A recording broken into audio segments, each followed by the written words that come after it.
So we're going to look at how to check your answers for assignment 7, which you did on Tuesday of this week. Make sure you've written out your work in and not just written an answer or had a guess or even used the calculator. This should all be getting done without the calculator. So to do 4 sevens of 56, I'm looking for you to have written down that is 4 sevens. The word of means times, and any whole number should be written over 1 when we are dealing with fractions. So for this particular calculation, looking for anything that you can simplify there. So I'd be saying, well, 7 and 56 are in the same times table, so we're going to divide by 7. So 7 into 7 is 1, 7 goes into 56. 8 times, and no other cancelling to do, so then we're left with doing 4 times 8 on the top, which is 32, 1 times 1 on the bottom, which is 1, and as we know, any whole number over 1 can, 32 over 1 like that just means 32 divided by 1, which is just 32. So hopefully that's what your answer is. If you didn't do this cancelling bit and you did 4 times 56,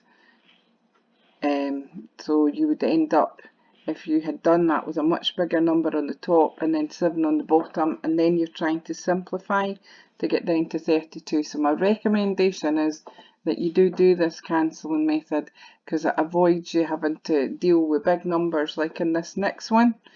Definitely the cancelling is what you should be looking to do. So I'm just going to write it out a bit bigger. So I've got 9 over 20 times by 16 over 27. I don't want to be doing 20 times 27 and 9 times 16. So I can actually avoid that if I make it simpler by saying 9 and 27, both in my 3 times table. So 3 into 9 is 3, 3 into 27 is 9.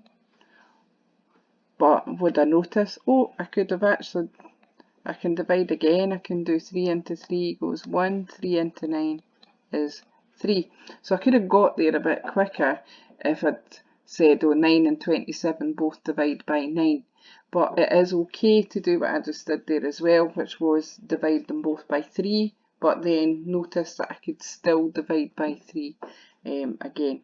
So looking at the 16 and 20, you could divide both of those by 2, but that's not the highest or the biggest common factor that goes into both those numbers. The biggest number that we could divide by will be 4. So if we do 4 into 16, we get 4. 4 into 20 is 5.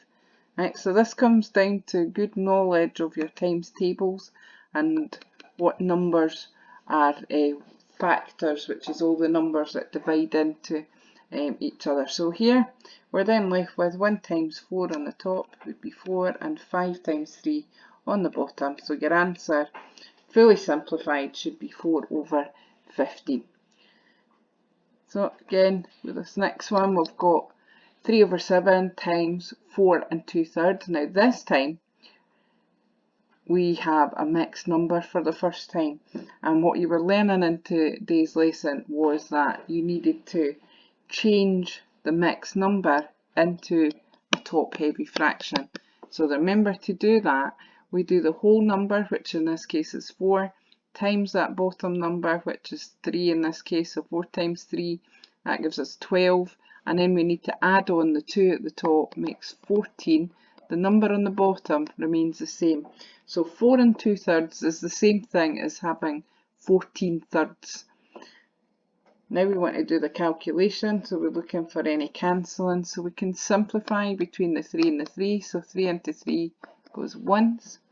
We can also cancel between the 7 and the 14, 7 into 7 is 1, 7 into 14 is 2. That gives us our answer. On the top there, you're left with 1 times 2 is 2, and on the bottom, 1 times 1 is 1, so 2 over 1. As we know, anytime we get a whole number, we just write the answer with the number without the over 1 bit. So now number 4, both of these numbers need to be changed into top-heavy fractions. So 2 times 4 is 8, add on the 3 means 11, that's the top of my fraction, and the bottom just remains as 4. So then I've got times, I'm doing the whole number, 1 times the 5 is 5, add on the 3 means that 1 and 3/5 is the same thing as 8/5. So looking at these numbers here, the only cancelling out we can do is between the 4 and the 8. So 4 into 4 is 1, 4 into 8 is 2. I'm then left with on the top there, 11 times 2 is 22, and 1 times 5 on the bottom is 5. Now that is an improper fraction, or a top-heavy fraction, so to change that back into a mixed number, remember you do 5 into 22. That goes 4 times, 5 fours are 20, so we're going to have a remainder. We've got 2 bits left over, so it means that I can make, for my answer, right, I am going to have the whole number of 4, 22/5 is the same as 4, and your fraction part is that you've got 2/5 left over. So your answer is 4 and 2/5.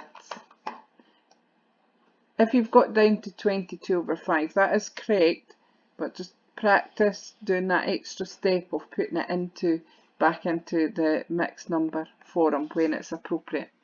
Next, with this next one, changing into top-heavy fractions, so you've got 2 times 8, 16, plus the 5 means 21/8, times by, you've got 1 times 3, which is 3, add on 1, and you've got 4/3. So what can we cancel here? The 3 and the 21, both in the 3 times table, so dividing by 3, 3 into 3 is 1, 3 into 21 is 7. You can also cancel between the 4 and the 8. 4 into 4 goes 1, 4 into 8 goes 2. There is no other cancelling to do there, so we're left with doing 7 times 1 on the top, which is 7, 2 times 1 on the bottom, so 7/2. To change that back into your mixed number, because it's top heavy, 2 into 7, right, that's going to give us 3, that's our whole number, and we've got 1 bit left over, so 7/2 is the same thing as 3 and your half, and that's your final answer. So again, hopefully if you've got 5 out of 5, that means you've understood what you've been doing. If you've made any errors with anything, make sure you've corrected them and have a look at how you can go forward and improve on what you've done.